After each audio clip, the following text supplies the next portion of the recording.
तर भाऊ बहिणींनो, मला गोळ्याच्या वर्कआउटने मला फक्त तुमचा गोळा आउट ऑफ करायचा आहे. तर तुम्ही हा गोळ्याचा वर्कआउट प्रॉपरली करायचा आहे. थ्रो वगैरे एकदम प्रॉपरली सांगितलं तसं झालेच पाहिजे आपले. तर गुड मॉर्निंग मित्रांनो. तर आज आपला 60 डे गोळा फेक चॅलेंजचा आज 5वा दिवस आहे. तर आज मी 5व्या दिवशी तुम्हाला काहीतरी माहिती देणार आहे. तेवढी माहिती तुमच्यासाठी खूप युजफुल होईल. आपण जी गोळ्याची प्रॅक्टिस करतो ते गोळ्याची प्रॅक्टिसने काय होते की आपली स्ट्रेंथ वाढते आणि गोळा पंप होतो आणि आपला थ्रो लांब जातो.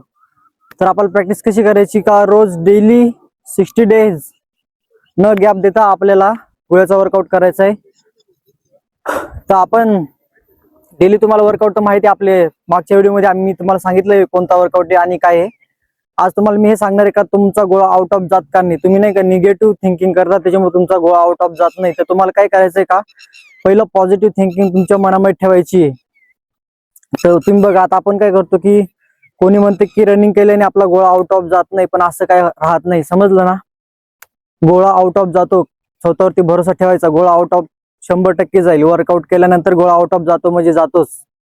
तर आपण काय करायचं की आता बघा आपण जो वर्कआउट करतो आता तुम्ही बघा 1600 जेवढी आपण मेहनत घेतो तेवढी आपण गोळ्याला मेहनत घेत नाही. तर आपल्याला काय करायचं की आपण जेवढी 1600 मेहनत करतो तशीच आपल्याला गोळ्याला पण मेहनत करायची आणि तशी आपल्याला 100ला पण मेहनत करायची. तर आपण परफेक्टली गोळ्याचा वर्कआउट डेली झालाच पाहिजे आपला.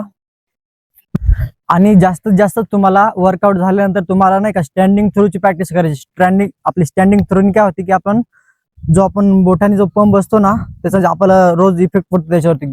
तुम्हाला मी सांगतो कसं करायचंय. तुम्हाला आता नाही का स्टँडिंग थ्रो करून दावणार आहे आणि स्पेशल मी स्टँडिंग थ्रो साठी माझ्या मित्राला बोलवलेलं आहे. तर तो तुम्हाला स्टँडिंग थ्रो करून दाखवेल. चला, माझा मित्र आहे रोहित नाव याचं. तर आज तुम्हाला नाही का स्टँडिंग थ्रो कसा करायचा तो सांगणार आहे. तो नाही का त्याचा तो स्टेट खेळलेला आहे आणि त्याला स्टेटला मेडल पण आहे. तर त्याला माहिती कसं गोळा थ्रो करायचा. तुम्हाला तो आज प्रॉपरली सांगणार आहे कसं थ्रो करायचंय. स्टँडिंग थ्रो कसा करायचा तो प्रॉपरली सांगणार आहे तुम्हाला तो आज. नमस्कार मित्रांनो, मी तुम्हाला आता स्टँडिंग थ्रोचे पूर्ण स्टेप सांगल. हे बघा आपला जो सर्कल आहे, सर्कलच्या आपण तिथून थ्रो करतो तो जो स्टार्टिंग पॉइंट आहे तिथं जो आपला लेग आहे तुमचा राईट लेग असेल, तुम्ही कांता राईट असाल लेफ्टी असाल, राईट असेल तर तुमचा लेफ्ट लेग कुठं राहील, लेफ्ट असेल तर राईट लेग कुठं राहील. तर स्ट्रेट हा जो पाय हा स्ट्रेट पाहिजे तुमचा. इकडे जर तुमचा शॉर्टपुटचा सर्कल पूर्ण हे ग्राउंड आहे तर तुमचा स्ट्रेट असा पाहिजे. आणि हा जो लेग आहे हा पॉवर लेग आहे तुमचा.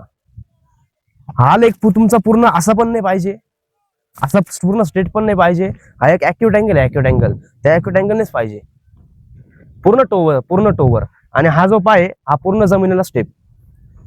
हे बघा गोळा तुम्ही रिलॅक्स घेऊन माझ्या खांद्याला टेकवायचा. यानंतर तुमची पॉवर ही जी तुमची अप्पर बॉडी आहे ही पूर्ण स्ट्रेट त्या साईडला राऊंड झाली पाहिजे, पूर्ण अशी राऊंड झाली पाहिजे. इथून लोअर बॅक आहे, इथून पूर्ण अशी टर्न झाली पाहिजे. तेव्हाच तुम्हाला हा जाऊन जो टॉर्क आहे टॉर्क तो भेटल बट पासून आणि लोअर बॅक पासून. हे बघा आणि मग थ्रो. मी तुम्हाला आता पूर्ण एकदा थ्रो करून दाखवतो.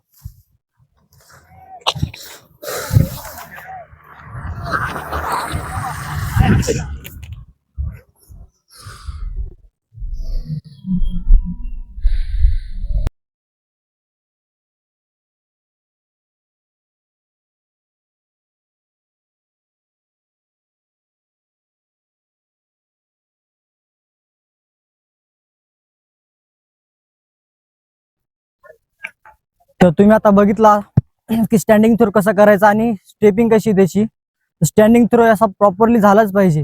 जी पण स्टेप सांगितली ती फॉलो करून एकदम प्रॉपरली जशी पाय सांगितले तसे सेट करून त्याच्यानंतर जसा हात सांगितला जसा गोळा सांगितला तसा हातावरती ठेवायला तसा हातावरती गोळा ठेवून प्रॉपरली मानेवर आणि प्रॉपर अँगल घेऊन प्रॉपर अँगलने फेकायचा गोळा.